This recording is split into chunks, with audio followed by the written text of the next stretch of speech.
Hello, CET aspirants. UG CET and other professional courses 2025 third round provisional allotment result release ಮಾಡಿದ್ದಾನೆ. ಈಗ ತಾನೇ check ಮಾಡ್ಕೊಳ್ಳಿ.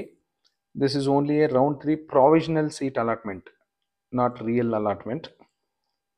ಡೆಂಟಲು ಮತ್ತು ಮೆಡಿಕಲ್ಗೆ ಬಿಟ್ಟಿಲ್ಲ, ಉಳಿದಿದ್ದು ಎಲ್ಲ ಪ್ರೊಫೆಷನಲ್ ಕೋರ್ಸಸ್ಗೂ ಕೊಟ್ಟಿದ್ದಾರೆ. Candidate should not report to the college, ಏಕೆಂದರೆ ಇದೊಂದು ಪ್ರಾವಿಷನಲ್ ಸೀಟ್ ಅಲಾಟ್ಮೆಂಟ್ ಅಷ್ಟೇ. ನನ್ನ ಪ್ರಕಾರ ನಿಮ್ಮ ಸೀಟ್ಸ್ ಸ್ವಲ್ಪ ಅಪ್ಗ್ರೇಡ್ ಆಗಿರಬಹುದು ಅಂತ ಅಂದ್ಕೊಂಡಿದ್ದೀನಿ.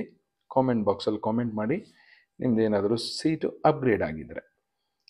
Colleges should not admit the candidate against the round 3 professional seat allotment result.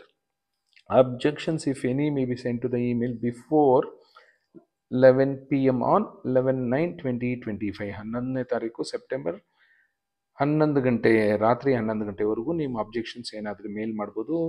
Email I D keauthority-ke@nic.in. Final seats allotment result will be published on 11/9/2025 after 1 PM. ಮಧ್ಯಾಹ್ನ 1 ಗಂಟೆ ಆದಮೇಲೆ 11ನೇ ತಾರೀಕು ಫೈನಲ್ ಸೀಟ್ ಅಲಾಟ್ಮೆಂಟ್ ಕೊಡ್ತೀವಿ ಅಂತ ಹೇಳ್ತಾ ಇದ್ದಾರೆ. ಈಗ ತಾನೇ ಬಂದಿದೆ. ಸೊ ಈ ದಿನ 10ನೇ ತಾರೀಕು. ಸೊ ನಾಳೆ 1 ಗಂಟೆಗೆ ನಿಮ್ಮ ಫೈನಲ್ ಸೀಟ್ ಅಲಾಟ್ಮೆಂಟ್ ಬರುತ್ತೆ. Thank you and all the best for your counselling.